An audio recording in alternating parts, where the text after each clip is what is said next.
Before we begin, let's look at a scenario. It's time for submission of project work. The teacher called the name of Hari.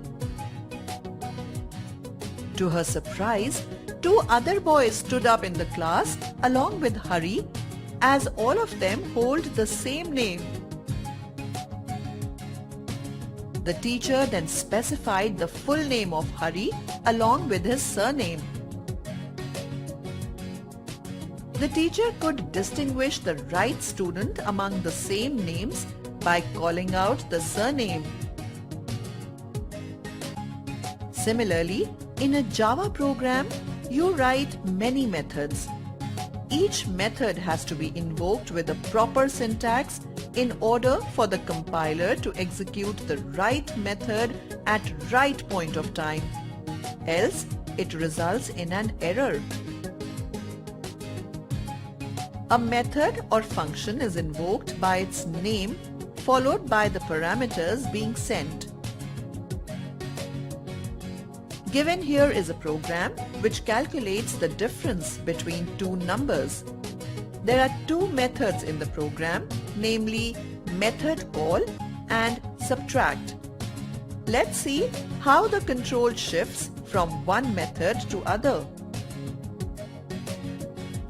During the compilation of the method call, it comes across the method call to another method by the name subtract in the same program. This is where the control shifts to the method subtract. The compiler, after executing the statements of the method subtract, returns its control to the previous method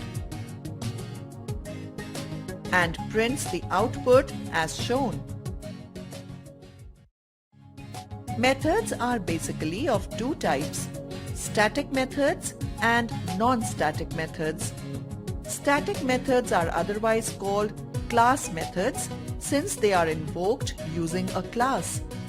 On the other hand, non-static methods are called instance methods or object methods as they are invoked using an object.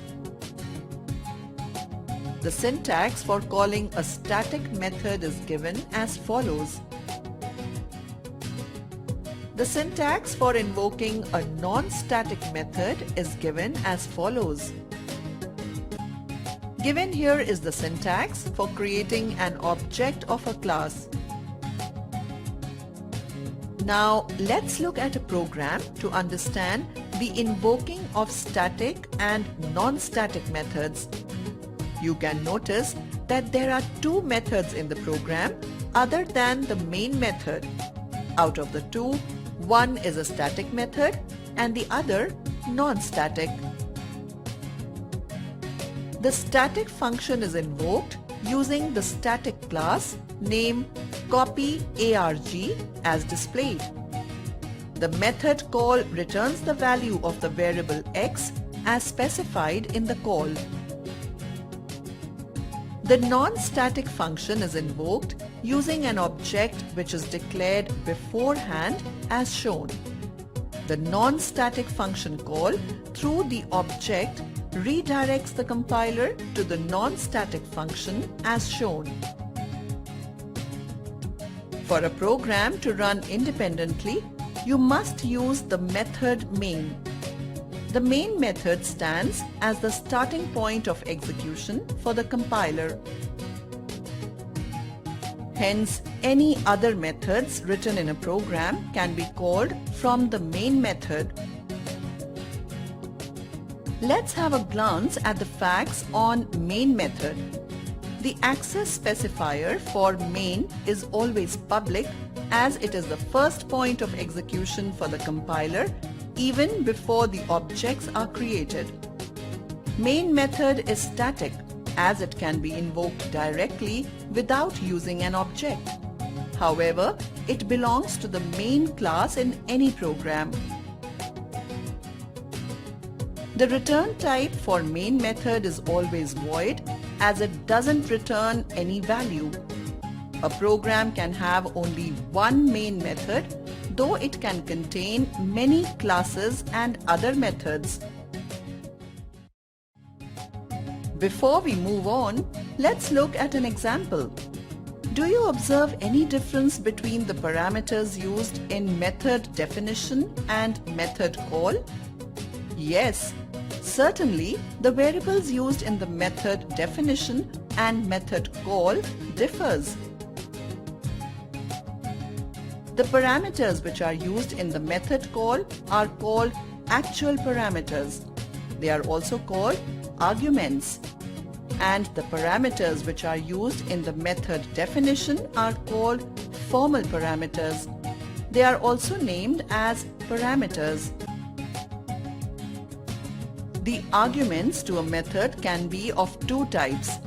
The argument can be either a primitive data type like integer, short, long, char, double, float, boolean, or it can be of reference data types like objects or arrays. You usually wake up in the morning with the sound of an alarm. You rush to your house when you hear the last bell in your school.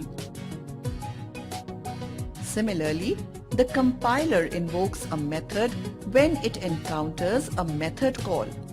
It returns to the method call by means of return statement after executing the method. A return statement in a Java program performs two functions. It is used to terminate a method irrespective of the value returned by it. It is used to return a value to method call. A return statement can return only one value at a time. However, a method can have multiple return statements. Let's figure out the return statements and the values returned by them in the program given. The program returns an integer and displays the sum of the two integers mentioned in the method definition as the output. However, in method 2, you can see that the return type is not present as void keyword is used, which indicates that the return type is not applicable. So far, you have come across many variables in a program. Every variable in a program has a definite scope. Scope of a variable is defined as that part of the program throughout which it can be accessed and used. Variables are categorized according to their scope. They are instance variables, parameter variables, and local variables.